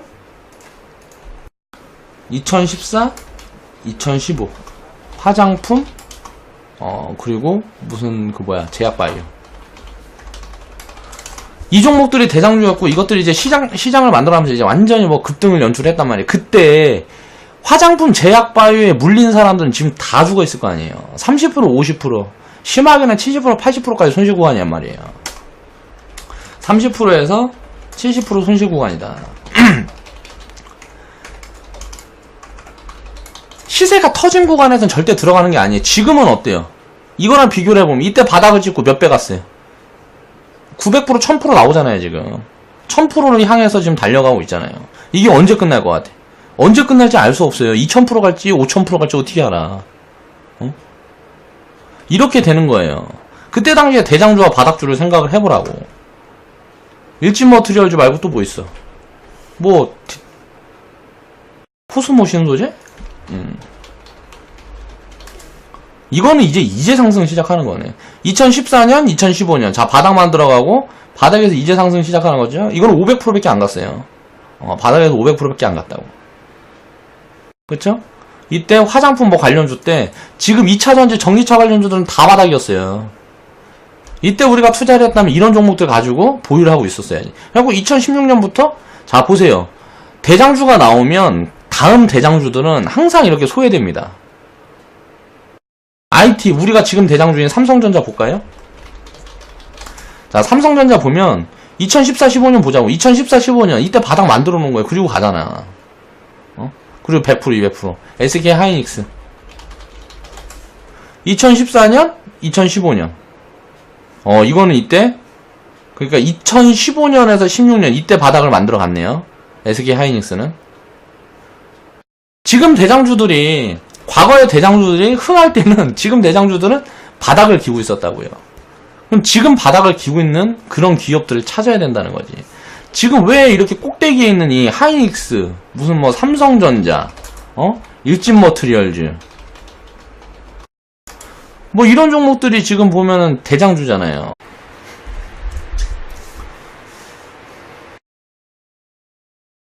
안녕하세요. 바른투자 커뮤니티 멘토를 맡고 있는 이빨 톡톡입니다. 이번 주에는 4차 산업에 대한 이야기를 해볼 거예요. 그러니까 4차 산업혁명을 우리는 어떻게 이해를 해야 되고, 이 부분에서 이제 투자를 어떻게 해나가야 되는지, 그런 부분에 대해서 한번 생각을 해볼 건데, 미래의 일이기 때문에 아직 무언가 지금의 데이터로 유추해 볼 수 있는 한계라는 건 분명히 있습니다. 그 부분이 어떻게, 확장되고, 확대 생산이 되고, 그 부분에 대한 경쟁이 어떤 식으로 펼쳐질지, 기업들 간의 경쟁이 어떤 식으로 펼쳐질지는 진행이 되어봐야 아는 건데, 그 스토리를 함께 하려면 어떻게 해야 될까? 라는 걸 고민을 해봐야 된다는 거죠. 우린 투자자이기 때문에, 항상 투자자는 항상 단기적인, 미래를 읽을 수 있는 통찰력이 있어야 된다. 단기적인 미래를 읽는다는 거는, 이거 단기라는 말, 장기라는 말이 그 시간이나 세월에 자기가 나누는 부분에 대해서 달라지겠죠. 단기적인 시간을 당장 오늘 내일, 그리고 일주일 이상부터는 중기적인 시간이라고 말한다 그래서 잘못된 얘기는 아니에요. 근데 제가 생각하는 단기적인 미래는 한 1, 2년, 그리고 이제 중기적인 미래는 한 5년 이후. 근데 우리가 지금 4차 산업혁명, 이 3차 산업혁명이라는 이야기들을 듣기 시작한 시점이 언제인지부터를 생각을 해봐야 돼요. 한 10년 전? 그리고 인공지능이라는 게 처음에 이제 개발이 되기 시작한 단계가 내가 태어나기도 한 60년 전? 그러니까 한 100년은 넘은 나이를 가지고 있다는 거죠. 그리고 나서 실생활에 지금 입혀지기까지, 지금은 이제 입혀지고 있는 단계이기 때문에 4차 산업혁명이라는 건 이제 현실입니다. 현실이기 때문에 이 부분에 대해서 대비를 하지 않으면, 과거에 우리나라가 이제 3차 산업혁명 시대에 굉장히 성장을 하면서 그때 당시에 우리가 읽어볼 수 있었던 건 뭐가 있을까를 생각을 해보면 경제가 어떻게 발전을 해나가는지를 다 보였어요. 그래서 그 부분에서 머리가 좀 빨리 돌아가고 했던 사람들은 그 개발 호재를 따라다니면서 어떻게 보면 강북에서 강남으로, 그리고 자산을 그렇게 이동시킨 사람들은 부를 굉장히 크게 쌓을 수가 있었죠. 건물이나 집, 그런 투기적인 투자가 아니라 합리적인 투자를 해서 땅 투자를 통해서 굉장한 부를 축적을 할 수가 있었을 거예요. 당장 20년 전과 지금의 강남 집값, 강남 땅값을 비교를 해봐도 굉장한 차이가 나지만, 과거 우리 아버지, 우리 할아버지 세대 때 논 한 필지, 시골에 있는 논 한 필지, 또 서울에 있던 논 한 필지를 그냥 그대로 보유를 하고 있다 그러면 지금 굉장한 자산 가치를 만들어낼 수 있었다는 거죠. 그때 당시에 논을 가지고 있었던 일반 서민들 같은 경우는 싼 값에 이곳저곳에다 다 던져줬을 거란 말이야. 그걸 사서 거기를 개발을 하고, 그리고 나서 마진을 챙겨가고, 그 자산이 또 다른 사람한테 이동을 하고, 그렇게 자산이 순환매되는 그런 구조를 읽을 줄 알아야 투자자가 될 수가 있다. 그때 당시에는 땅값이 예를 들어서 내가 있는 지역에 굉장히 붐이 불어서 크게 땅값이 올라그랬다 그래도 이제 미래로 보게 되면 과거에 처음 이제 강남에 건물들이 들어서고 뭐하고 할 때 그 시간에도 소외된 지역들이 있었을 거란 말이에요. 강남 내에서도. 그럼 그런 부분에 대해서 내 자산을 이렇게 순환매를 시키면서 돌릴 수 있는 그런 통찰력을 가진 사람이 있었다 그러면 진짜 어마어마한 부를 손에 쥘 수가 있었겠죠. 지금 그때는 3차 산업혁명 시대 때는 이제 노동력으로 일을 해야 되는 시기였기 때문에 건설회사라든가 조선회사, 그리고 제조업들, 일반 철강기업들이라든가 그런 제조업들이 굉장히 성장을 많이 하는 시기였어요. 그리고 나서 이제 닷컴 열풍이 불고 뭐하고 하면서 온라인 쪽으로 옮겨가는 흐름이, 오프라인에서 온라인 쪽으로 옮겨가는 흐름이 굉장히 오랜 시간 진행이 됐다는 거죠. 제가 초등학교 다닐 때만 해도 컴퓨터가 그렇게 좋게 윈도우가 지금처럼 발달이 되지 않았었어요. 불과 20년밖에 되지 않았는데, 그전에도 이렇게 발달이 되지 않았는데, 앞으로 20년 후에는 거의 저는 오프라인은 거의 오프라인에 무슨 자산을 가지고 있는 사람들은 오프라인 자산이라는 건 감가상각, 예를 들어서 자동차라든가 집, 이런 가치가 점점 하락하는 그런 류의 자산을 가지고 있는 자산가들은 저는 몰락할 거라고 생각을 합니다. 그 자본이 이제 지적 자산으로 많이 이제 이동을 하고 있고요. 기술력이라든가 무언가 온라인 중점의 시장으로 지금 탈바꿈되고 있는 시기예요. 그런 부분에 이제 우리가 집중을 해서 살펴봐야 된다는 거죠. 아, 서론이 너무 길었네. 그럼 이제 본격적으로 제가 준비한 거 하나씩 한번 살펴보겠습니다. 자, 4차 산업의 시작이 뭘까라는 이야기를 해봐야 돼요. 근데 이제 뉴스나 대충 언론 검색을 해봐도 5G라 그래가지고 그런 부분에 대한 거는 요즘 정보화 시대죠.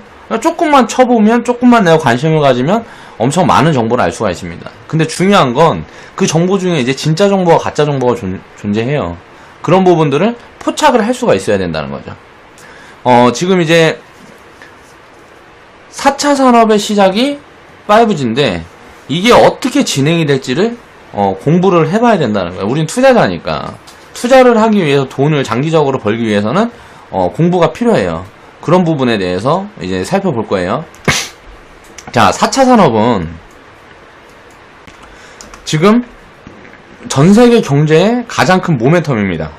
가장 큰 모멘텀이고 지금 주식시장에 이제 가장 핫한 테마죠. 그리고 이제 세상을 3차 산업혁명이 우리나라를 이렇게 바꾸는 것처럼 그 3차 산업혁명이 우리나라에 들어오기 전에는 미국을 먼저 바꿨고 유럽을 먼저 바꿨어요. 그리고 나서 이제 그 자산이 아직 개발이 덜 된 신흥국으로 이동을 하면서 아시아 경제가 이렇게 화랑을 오게 된 거란 말이에요. 그런 자금의 이동을 눈여겨본다 그러면 지금 4차 산업 같은 경우는 아시아도 많이 올라와 있고 유럽권 그리고 유럽도 많이 올라와 있기 때문에 그 성장을 한 국가들에서 시작을 해서 이제 동남아라든가 이런 쪽으로 이제 매기가 확산이 되겠죠. 그러면서 이제 그런 부분들을 우리가 생각을 해보면 4차 산업이라는 건 쉽게 말하면 인프라가 통합이에요, 통합. 그럼 그런 부분들이 어떻게 사물 인터넷이라는 게 가장 중요하다고 볼 수가 있죠. 사람이 무언가 조작을 하고 뭐를 해서 기계가 움직이는 게 아니고 기계끼리 소통을 해서 인공지능을 결합한 그 기계끼리 소통을 해서 모든 부분을 스스로 해결해 나가는 게 4차 산업의 핵심이라고 보면 됩니다. 그런 부분을 하기 위해서 어떤 부분이 어떤 인프라가 구축이 되어야 할까 그런 걸 생각해 보면 그게 5G라는 거죠. 이제 요즘 광고를 보면 이제 인공지능, OG, 빅데이터 등의 단어들이 심심찮게 등장을 하죠. 그리고 관련 제품들이 제작이 되어 판매가 되고 있습니다. 이번에 저도 에어컨을 샀는데 에어컨이 인공지능이라든가 무언가 그 탑재가 돼 있는, 그러니까 스마트한 무언가가 탑재가 돼 있는 건 똑같은 제품인데 LG 휘센에서 샀어요. 근데 똑같은 제품인데 거의 한 배 정도가 비싸단 말이에요, 가격이. 무언가가 많으면. 그럼 아직은 가격이 굉장히 높기 때문에 선택을 안 하는 경우가 많아요. 근데 이제 시간이 지나게 되면 지금 우리가 스마트폰처럼 과거에 우리가 프라다폰, 그리고 우리 어렸을 때는 스타텍이라고 있었는데 그런 핸드폰들하고 그런 핸드폰하고 연동돼서 스마트폰이 나왔어요. 그렇게 스마트폰이라는 게 독점적인 지위를 가지지 못했다는 거지. 왜? 가격이 높고 그 부분에 대해서 실효성을 인정을 해주질 않았어. 일반 구매자들, 생산자들이. 근데 그런 부분들이 확산이 되면 확산이 될수록 이제 가전제품도 이제 스마트 기기로 이제 통합이 되지 않는 그런 가전제품은 철저하게 배척이 될 겁니다. 그러면 우리가 어떤 부분을 알 수가 있냐면 이제 제조업이라든가 이제 우리가 사용을 하는 가전제품이고 우리가 사용을 하는 실상생활에서의 어떤 제품군들도 모든 게 다 연결이 되어 있는 그 인프라가 갖춰지지 않은 제품은 효용성이 떨어진다는 거죠. 제품이 질이 좋더라도 자동으로 무언가가 준비가 되지 않으면, 예를 들어서 밖에 나가면 이제 로봇이 쌀을 덜어서 자동으로 밥을 하고 리모컨 하나만 누르면 3인용 식사, 4인용 식사 이런 부분들도 자동으로 준비가 되는 그런 시대가 도래하기 때문에 그런 편리성이 갖춰지지 않은 상품은 판매가 되지 않을 거라는 거예요. 그러면 이제 기존 제조업들 중에서 그런 쪽으로 이제 융합이 되는 그런 과정에 있는 그런 기업들을 이제 눈여겨봐야 된다는 거죠. 너무 멀리 갔다 또. 지금 그 얘기를 하고 있는 게 아닌데. 처음에 어떻게 시작이 될지를 얘기를 하고 있었는데. 죄송합니다. 다시 본론으로 돌아가서. 그래서 5G가 왜 4차 산업의 핵심 인프라일까를 먼저 생각을 해봐야 된다는 거죠. 4차 산업혁명 시대에는 연결성이 핵심이다. 이 연결성을 설명하려다 보니까 산으로 갔는데, 그러니까 가장 먼저 이제 구축이 되어야 될 거는 사물들이 서로 이제 통합되는 그 과정을 거쳐야 돼요. 그걸 할 수 있는 게 이제 통신이라는 거죠. 이 이유를 살펴보면 통신 인프라는 빅데이터를 활용을 해서 예를 들어서 어디에 밥솥이 있고 그 밥솥한테 어떤 정보를 전달하려면 뭐가 필요하고 이런 부분들을 연결을 해주는 인프라가 통신 인프라이기 때문에 가장 먼저 구축이 되어야 된다는 거죠. 그럼 우리가 알아볼 수 있는 거는 4차 산업혁명은 통신 인프라가 구축된 다음에 시작한다고 알 수가 있어요. 그러면 주식이라든가 투자는 우리는 실적이라든가 돈을 많이 버는 기업에 투자를 해야 되는 거기 때문에 가장 먼저 돈을 많이 벌 기업들은 통신이다. 이게 딱 나온다는 거죠. 그래서 다음 대장주가 딱 알 수가 있다는 거예요. 지금 IT 같은 경우는 OLED라 그래서 스마트폰 그쪽하고 뭐 이런 부분이 이제 연동이 되면서 부각을 받고 가장 수익을 많이 창출을 하고 있기 때문에 지금 대장주로 접어든 거란 말이에요. 통신이라든가 뭐 자율주행차 이쪽 섹터로의 이제 매기가 확산이 되면 IT 부품군도 그쪽과 연결되어 있는 2차 전지라든가 뭐 이런 쪽으로의 매기가 당연히 붙겠죠. 지금 이제 스마트폰이라는 거는 굉장히 작은 시장이에요. 이게 IT 이 산업군에서도 앞으로는 스마트폰 관련 쪽 기업들보다 어느 정도 이제 매출 구성이나 이제 자본력을 가지고 있는 기업들이 신규 사업 부분에서 어떤 성과를 내는지를 이제 눈여겨보면서 우리는 이제 매집을 해야 될 필요성이 있다는 거고요. 지금 제가 얼마 전에 우리 회원분들한테는 제가 그런 얘기를 해준 적이 있었는데 LG전자 같은 경우 보세요. 실적이 3분기 실적이 2분기 실적이 잘 나올 걸로 예상을 했죠. 그러면서 주가가 계속 올라갔단 말이에요. 주가가 바닥에서부터 굉장히 가파른 속도로 세게 올라갔죠. 그런데 2분기 실적이 어닝 쇼크를 맞았어요. IT가 실적이 계속 잘 나올 것 같았는데 갑자기 어닝 쇼크를 맞았다. 이건 무슨 말이냐면 지금 IT 기업들은 경쟁이 과잉 구간에 접어들고 있다고 해석을 해도 됩니다. 그러니까 지금 IT 실적이 잘 나올 거는 2015년도에 이미 알고 있었어야 돼요. 그때부터 투자를 한 사람들은 지금 300% 500% 수익을 쌓아놓고 주머니에 챙겨두고 있는 거고 지금 20% 30% 빠져봐야 500% 수익 보고 400% 수익 보고 챙기면 그만이에요. 지금 자리에서 진입하는 사람들 리스크가 굉장히 크다는 거죠. 그래서 대장주에는 절대 올라타는 게 아니다라는 거고 다음 대장주가 될 섹터를 주목을 해야 된다는 거죠. 그 부분을 어떻게 알 수 있느냐는 창의력을 발휘를 해야 된다. 그리고 경험이 녹아 있어야 이런 부분에 대해서 해석을 할 수가 있다는 거죠. 이제 그러니까 이게 되면 이제 가장 먼저 전 세계가 사활을 걸고 인프라 구축에 나서게 돼요. 왜냐면 통신 인프라를 갖춰서 문제점이 많이 발생할 거란 말이야. 인프라에 갖춰서 기지국들이 많이 드러나고 사물끼리 서로 대화를 하면서 연결해서 무언가 인프라를 만들어 가는데 거기에서 생긴 문제점들을 빨리 파악을 하고 먼저 보완을 하는 국가들이 강점을 가지게 되겠죠. 그래서 지금 일본이라든가 중국, 미국, 뭐 전 세계적으로 이 통신 인프라에 대한 투자는 가장 활발하고 가장 많은 돈이 이쪽으로 몰리게 될 거예요. 우리나라는 굉장히 시장이 지금 저는 유리하게 보고 있는 게 한국은 IT 강국이고 이 IT 강국이 된 게 인터넷은 미국에서 시작됐지만 가장 빨리 멀리 퍼진 게 한국이다. 그래서 우리나라가 지금 IT 강국이 될 수 있는 거고 이 분야에서도 사실 IT 모든 부분에서 우리가 강점을 가질 수가 없지만 그거는 생각을 해봐야 우리나라는 덩어리가 굉장히 작은 나라라서 그래요.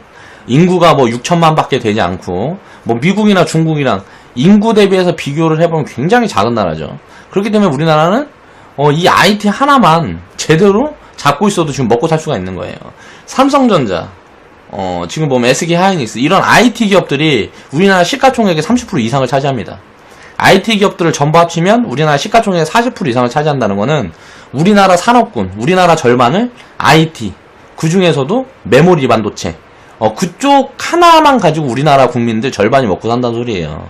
나머지 제조업이고 철강이고 뭐고 다 합해봐야 그 IT 메모리 반도체, 그쪽의 절반만큼의 돈도 못 벌고 있다는 거죠. 그러니까 굉장한, 그러니까 이렇게 한 분야에서만 강점을 가진다 그래도, 여기에서 발생하는 수요는 어마어마하기 때문에, 이 통신 부분에서 우리나라가 일반말만 되면, 거의 뭐, 우리나라도 초강국으로 성장을 할 수 있는, 그런 발판이 마련된다는 거죠. 그러니까 한국은 대체적으로 통신 강국이기 때문에 이런 부분들이 저는 굉장히 빠르게 치고 나갈 수 있을 거라고 보고 있어요. 물론 기술력 같은 부분은 인공지능이라든가 이런 기술력 같은 부분은 많이 처지는 게 사실이지만 한국이 또 잘하는 게 있어요. 벤치마킹을 잘하죠. 애플을 베껴서 이제 삼성전자가 애플이랑 지금 동등한 위치에 서 있습니다. 자, 현대차, 기아차 보면 우리나라 자동차 산업들도 보면 G라든가 뭐 이런 뭐라 그래야 돼? G라든가 도요타? 뭐 그러니까 일본 기업들 그런 기업들을 잘 해갖고 믹스를 해서 이제 성장한 자동차 회사가 현대차, 기아차예요. 그쵸? 그러면 철강 같은 부분은 보면 거의 어떻게 보면 철강 같은 경우는 포스코 같은 데가 좀 주도를 해나가고 있는 기술력 쪽에서 주도를 해나가고 있는 그런 부분들이 분명히 있죠. 근데 이런 부분들 말고 이렇게 신산업, 매기가 큰 산업에서 벤치마킹을 굉장히 잘하는 게 한국이라는 나라이기 때문에 사람들이 좀 두뇌전이 빠르다는 거죠. 리스크를 최대한 줄이고 가면서 저는 그래서 기아차나 현대차를 긍정적으로 보는 이유가 테슬라 같은 데는 먼저 선도해서 치고 나가는 기업이고 테슬라를 애플이라고 볼 수 있다 그러면 이제 기아차나 현대차는 삼성전자 같은 그런 뭐라 그래야 되지? 그런 성장성을 그런 벤치마킹을 잘해서 그런 성장성을 만들어갈 수 있는 기업이라고 생각을 한다는 거죠. 현대 로보틱스를 지주회사로 만들어가는 과정에서 로봇 산업에 집중을 하면서 가지고 있는 제조업 분야, 뭐 철강이라든가 자동차 그런 쪽의 제조업 분야에서 그 현대 로보틱스에서 만들어내는 로봇들을 대량 공급해서 시설을 맞추고 시설을 갖추면서 그 현대 로보틱스는 자회사들한테 주문을 받아서 공급을 하고 안정적인 수익 구조가 만들어지겠죠. 그러면 로봇 회사가 성장을 하고 그 로봇을 파는 기업들 중에 가장 많은 소비를 해주는 그 기업은 자회사들이 될 거란 말이에요. 그럼 굉장히 이런 구조 자체가 쉽게 말하면 지들끼리 다 해먹고 사는 그런 구조기 때문에 망하기가 쉽지가 않다고 생각을 합니다. 지금은 인건비라든가 이런저런 부분들 때문에 실적이 안 좋아질 걸로 자꾸 예상이 되고 그런 부분들이 계속 악재가 더 이상 있을 수 없을 정도로 계속 나오고 있기 때문에 주가가 바닥을 기고 이렇게 저평가구간에 놓여져 있는데 인공지능이 어느 정도 이제 현실화되고 시장에서 자동차가 돌아다니고 하고 다닐 정도 되면 저는 그 부분에서 선도를 할 수 있는 기업이라고 생각을 해요. 우리나라 기아차나 현대차 같은 경우는 그 부분에 미리 우리는 탑승을 하기 위해서 이제 투자를 해야 된다는 거고 완성차는 이제 저는 이제 현대차보다는 기아차를 보고 있는 게 현대차가 부채 비율이 기아차보다 좀 많죠. 그래서 부채 비율이 없는 기업 그리고 현대차보다 조금 시총이 작은 기업이 기아차이기 때문에 기아차에 더 집중을 해야 된다고 말을 하는 거고 기아차가 성장 모멘텀이 그렇게 갖추게 되면 굉장히 빠르게 성장을 할 거라는 거죠. 그게 만약에 한 2020년부터 성장을 한다 그러면 2018년부터는 관심을 가지고 매집에 들어가야 됩니다. 그렇게 해서 2020년 이제 인공지능차가 이제 나오기 시작하고 2025년 진짜 화랑이 되기 시작하면 그 구간에 이제 우리는 큰 수확을 거둘 수가 있다는 거예요. 투자는 그러니까 이렇게 하는 거다. 자꾸 산으로 가는데 최대한 내 경험을 이렇게 말씀을 드리면서 내가 생각하는 부분들을 좀 대입해서 스스로의 포지션, 마인드 포지션을 잡아볼 수 있는 그런 공부를 위해서 자꾸 이런 사례를 말씀을 드리는 거니까 이해를 좀 할 수 있게 고민을 좀 스스로 해보는 시간을 가졌으면 좋겠어요.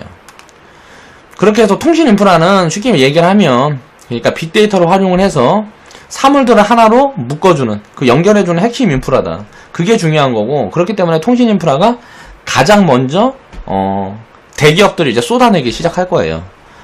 그 시작 구간이 2018년이라고 봅니다. 그렇게 해서 10년, 20년 동안 굉장히 크게 성장하는 기업들이 많이 나올 거기 때문에 이런 기업들이 어떤 기업이 있을까를 주목을 해야 된다는 거고요.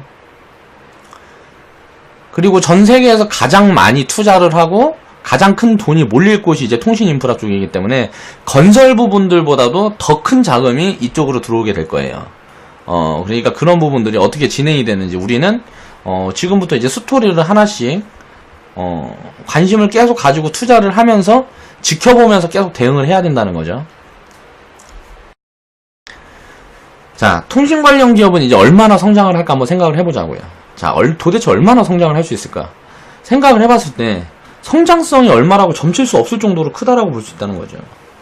가정기기에 통신 인프라가 다 갖춰져야 되고 우리나라 6천만 인구가 사는 그 집에 전부 통신 인프라가 갖춰져야 돼요. 그리고 우리가 나가서 움직이는 그 모든 도로에 그 인프라가 갖추어져야 되고 또 모든 기업의 이 통신 인프라가 갖추어져야 됩니다. 그 부분에 이제 파생해서 융합되는 부분이 이제 보안 부분이 있을 거고 이런저런 사물 인터넷이라든가 뭐 이런저런 부분이 함께 성장을 하겠죠. 그런 부분이 어떻게 진행이 될지를 우리가 예측을 해보면서 그 예측대로 돌아가는 부분 또